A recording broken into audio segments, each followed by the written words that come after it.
So we all know that our customers are very important to EE. So here's Emma to chair our panel session with some of our favorite customers. Thank you, Emma.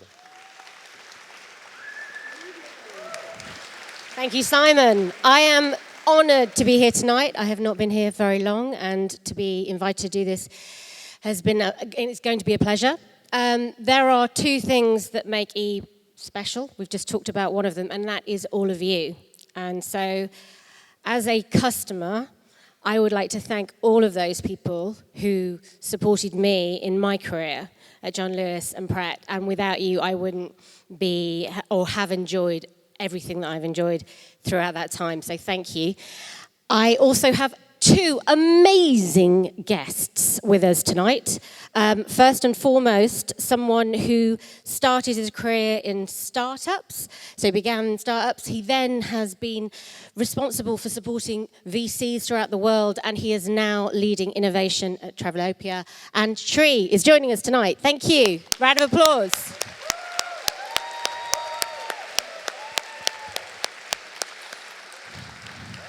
Thank you. And some of you might know this person because you may have worked with him too. This person was responsible for the wall of shame at the Daily Mail, but then redeemed himself by joining John Lewis and now is leading AXA and the transformation there. It's Christian.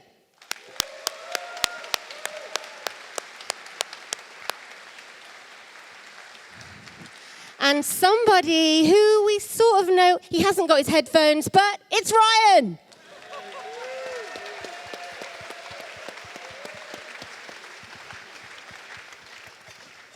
I feel very overdressed, by the way. Well, I'm not as overdressed as I am, but yeah. At least you're pretty. Thank you, darling. So, I think what I'd be really interested in, actually, Sri, if we should start with you, on what were your first memories when you met EE? All right. The very first memory is the rejection. Yeah. And the rejection actually first started, I mean, it's a bit of a story, so I'm going to take a minute or two, and if I'm over time, let me know. I'll pick you. So what happened is I was building a core product internally, and we kind of got into a product market fit, right? And we kind of know that, hey, this is working really well. The sales metrics are really growing. I think we need to take it to the next level. And of course, when I say that system was breaking, we are not able to add features. And we're like, we need a good partner to partner with and do something better. And as a developer in my early days, I'd spend time in ThoughtWorks. Like they used to host Python networking sessions, Ruby networking sessions. I used to go there, meet them. So I said, maybe ThoughtWorks, I mean, the usual suspects, right? So I went and knocked at them. And the first thing they asked is, do you have $1 million budget? And at that time, we were a startup. We were not part of a large company. So we were short of 200K. So I had 800K. And I said, no, I don't have $1 million budget. So they kind of said, okay, if you have 800K, it's okay, but we have to bring all our team. None of your team members can partner with us. And like, that's not going to work because I have my team. I'm looking for a partner. I'm not trying to replace my team, right? So for some reason, ThoughtWorks did not work. And then I had to put my thinking hat and say, what do I do now? So I went to LinkedIn, started searching for potentially where will ThoughtWorkers leave and join? There should be some other companies, right? ThoughtWorks can't be the only company in the world. And LinkedIn, I mean, that had sales insight on the side. And they said, ThoughtWorks sometimes go to Equal Experts. I'm like, what's Equal Experts? I've never heard about them. Never hosted any sessions with them, but I knocked at Equal Experts, went to the website, entered a contact form, and I pretty much got a rejection. I'm like, you guys are an Indian company, can't work with you. Of course, Vishwas, where are you? You didn't say that, but I got to know that later. It's your fault, Vish. Vishwas, yeah. Of course, he didn't reject me directly, but of course, I got to know that he was slow on us thinking, maybe we'll not work with them.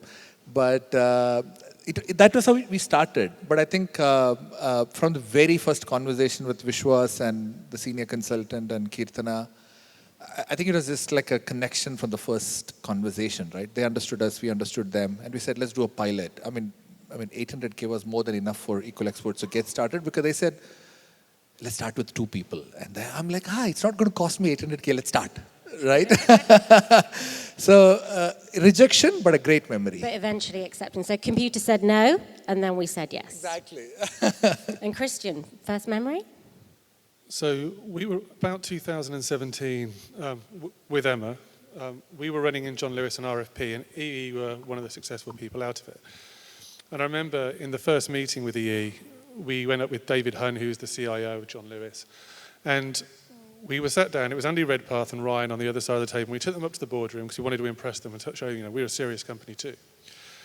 And in that, one of the first things that Ryan talked about, he didn't want to talk to David about commercials. He didn't really want to talk to about skill sets. What he wanted to focus on is what type of organization and culture they are. And one of the first things he said was, one of our ambitions is to be employee-owned too, which John Lewis is. It's an employee-owned company in trust.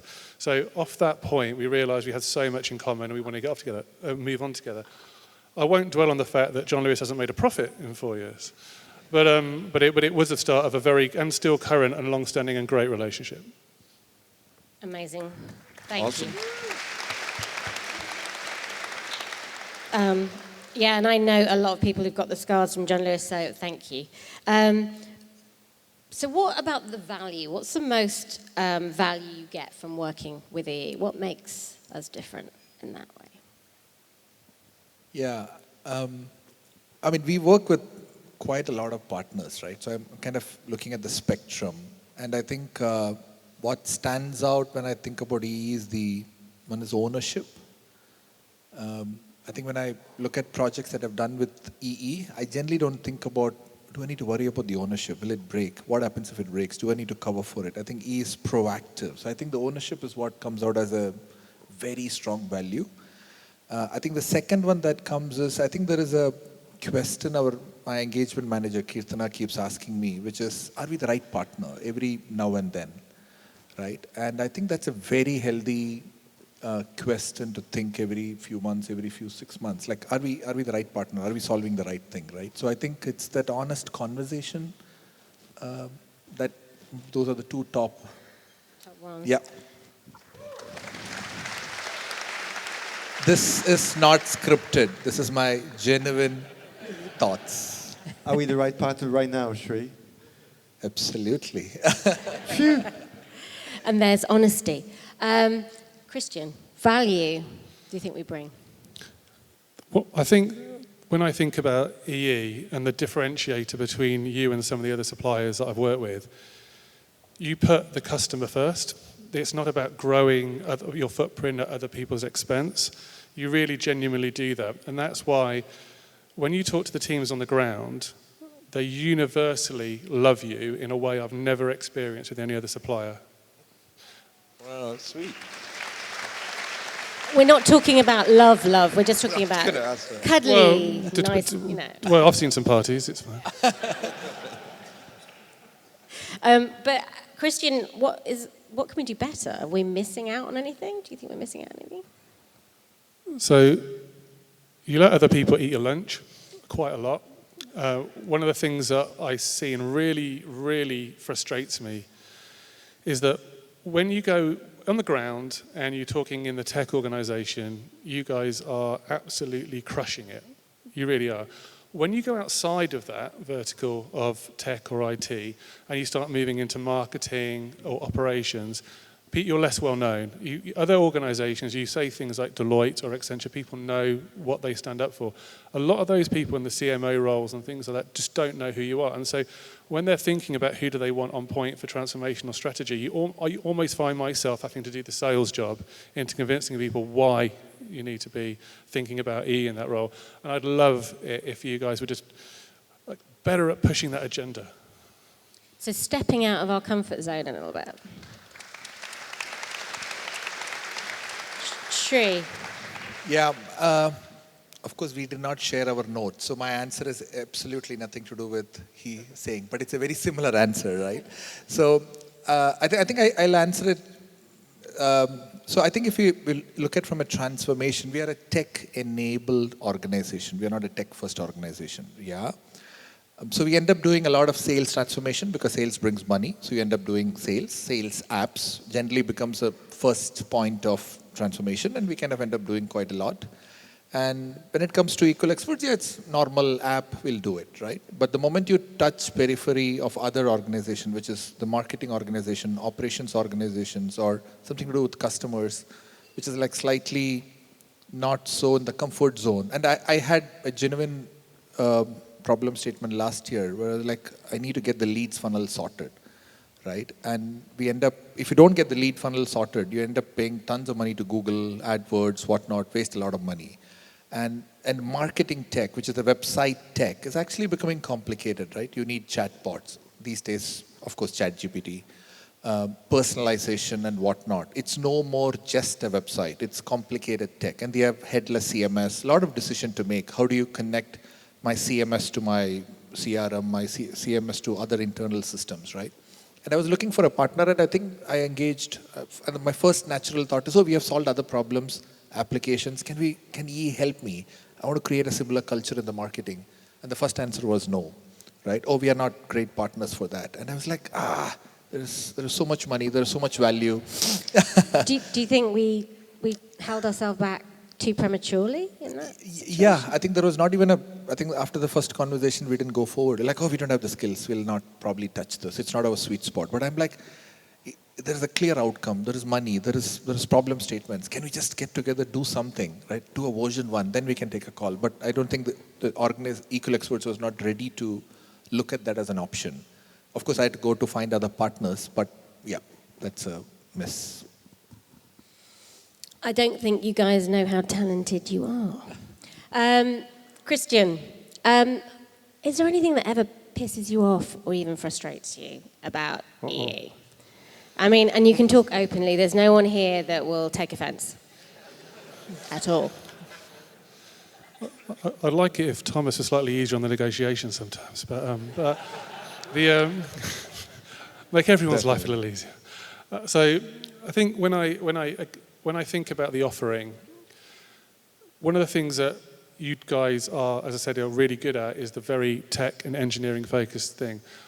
Propositionally, end to end, when we think about talking strategy and moving that forward, the conversations have been very focused on what do we do architecturally rather than how do you move the organization forward.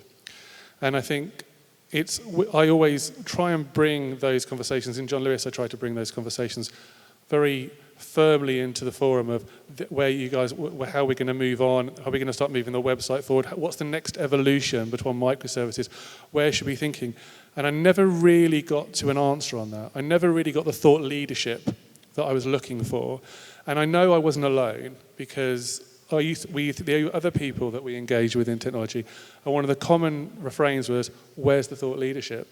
And you can do it. You can absolutely do it. And when, John Lewis would not have made the progress it made without Equal Experts. We wouldn't have moved to cloud in the way we did. We wouldn't have moved to microservices in the way we did, and we wouldn't have done it cleanly. And we definitely wouldn't have won the DevOps award if it wasn't for Equal Experts.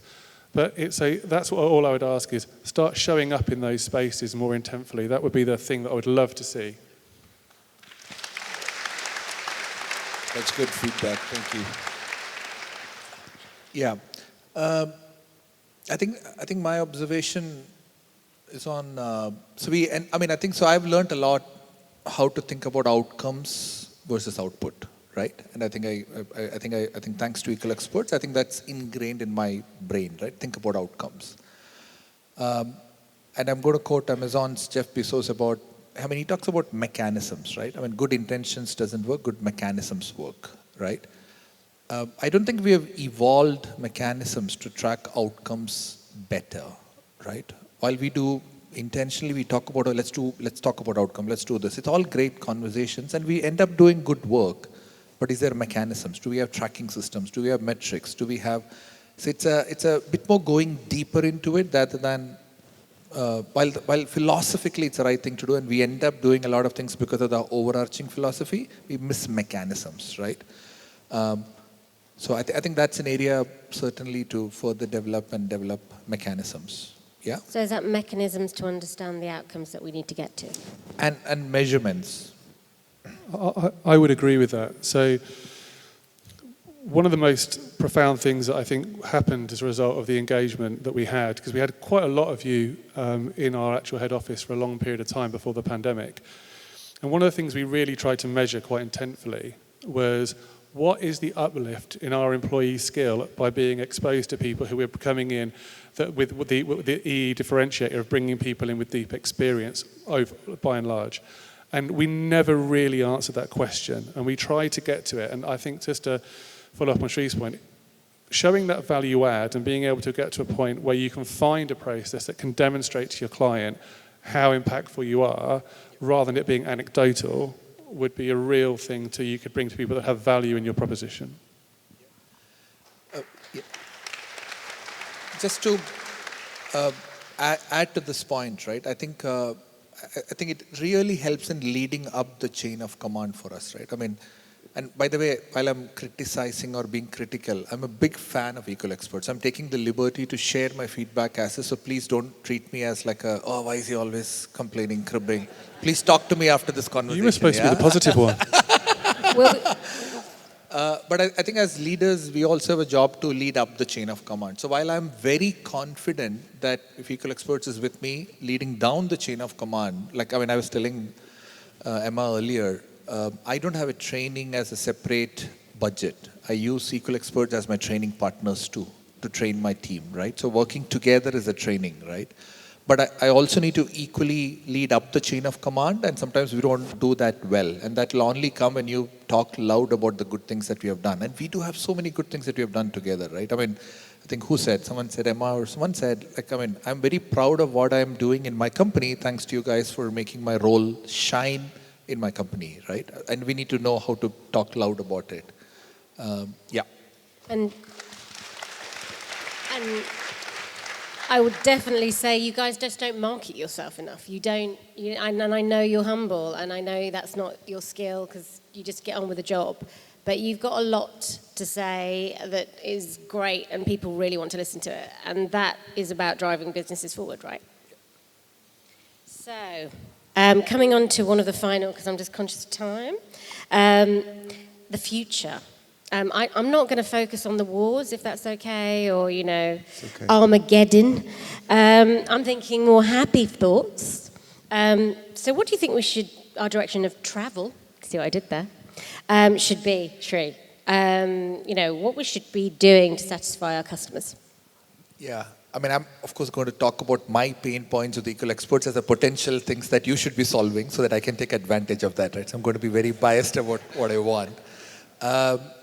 I think I've been working closely with Liz last couple years, and I think one of the things that I'm realizing is one is like pure application engineering problem solving, right? But there are ancillary problems that we can start solving, right? When I say ancillary, I'm not sidelining your list, which is for example, fantastic UX research, right? Just designing a great website is not enough. We need a lot of research to support what we're doing can make sense. And that falls into the marketing side of things, right? Like marketing tech is a huge budget, and it's not done by a lot of professionals, right? It's done by people who can just do website. And marketing is just not website, right? Marketing tech needs UX research, it needs design, it needs a lot of integration, it needs ChatGPT. I think that's definitely in every conversation that I go to marketing, right? How can I integrate ChatGPT to reduce my number of queries? And without a version 1, without test and learn, this is not going to go live, right? So a lot of deep tech and marketing tech. I think we should definitely expand to that side. The second one which I'm craving, is inception or, I don't know what you call here, discovery? Discovery. Yeah? Discovery, yeah.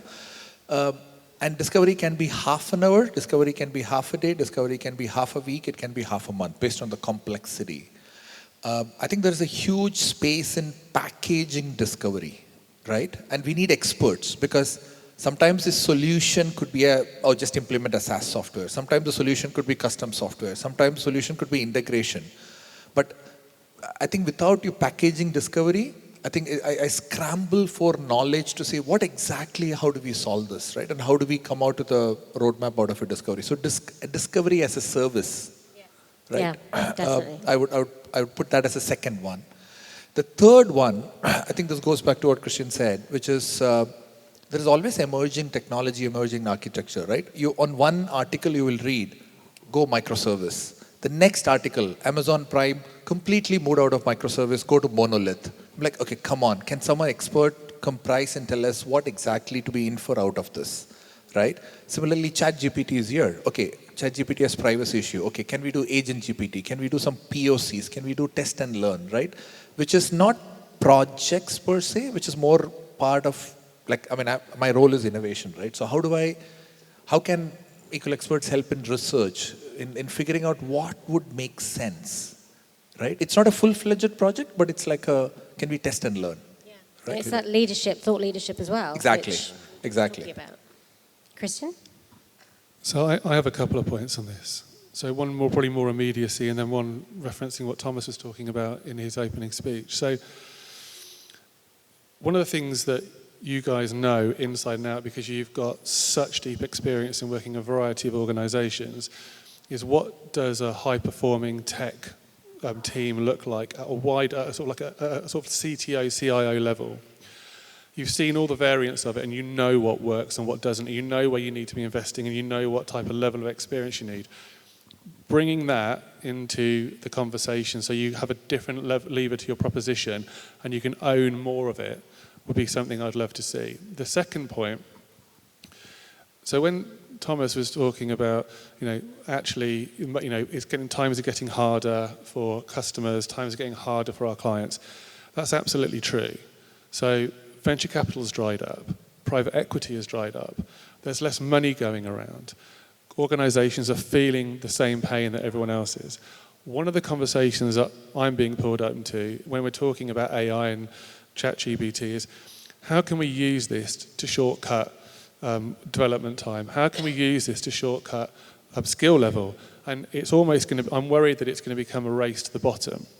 And one of the things that you would be very well placed to do is to hold the hand of the organizations when they're making those choices, so that when they're thinking about what do we do within that proposition, you can advise them on where you go next, because otherwise what you'll end up with is you'll end up with the finance guys making the decision instead.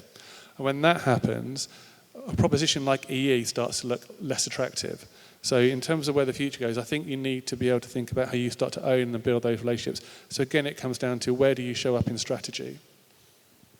Thank you. I think we're coming to a close because we're starting to run out of time. I don't know if there's anything you guys want to add, just around customer? No, I want to ask Sri around the innovation and Christian. Can you get funding for that? Because a lot of the stuff we do in organizations, they need some sort of CapEx, some sort of business case. Is it easy to get R&D funding and proof of concept funding? Yeah, which is exactly why I said it has to be packaged nicely and lean. Because if you think about how, at least in the world of what I do, we always look for a version 1 and we see if there is a stickiness to it. We never build beyond that, right? If there is no stickiness. So if it's going to be like we need $1 million for research, of course it's going to be shot down. But if you say, we need a 50, 100K, 200K to get off the ground, try this, test this, of course it'll be possible, right? But it needs a different mindset to get in, do it, and get out. It may not fly, but it's a test and learn of new things, like especially something like a ChatGPT, which is disruptive to a different level, which would need that support, right? So it will still have a capex because everyone is anxious about it, right? And it gives you the opportunity, I guess, to take that to the powers that be and demonstrate value. Exactly. And this is not a PowerPoint demo that anybody can understand, right? You need to show it to say, okay, I've integrated this. It's in one website. Let's try. This is what's working. And I'm hoping he can have the power of scale if we do it in across like 10 clients, for example, right? No, that's cool, thank you. Vish, you got some work to do. Sorry. No, And I would go ahead. Is that okay? Thank you. So I was propositionally, I think, when you're thinking about how you find money for something that's not going to return in a year and create a business case, it is hard. So at AXA, one of the things I'm currently doing is I'm reworking and restructuring our engineering capability. And it's a very frustrating place to be at AXA as an engineer, because you're working on a monolith, you're working in a very federated model, and often engineers don't have a lot of agency on what we work on, because a lot of it's driven by delivery people wanting to deliver for the lowest possible cost. They want to keep people who are high performing where they are.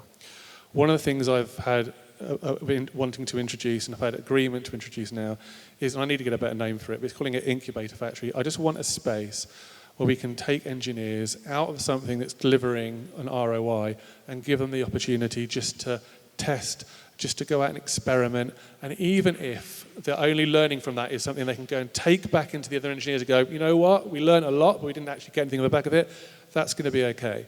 And so we're going to ring fence some money in 2024 to go and do that and to see how that sticks. And we're going to give it 12 months. So not easy, but again, you know, that's because I'm lucky because I'm able to go and sell a vision because of working with you guys and working in the environment I did. You know, organizations can benefit from that as well, the current ones you're working in.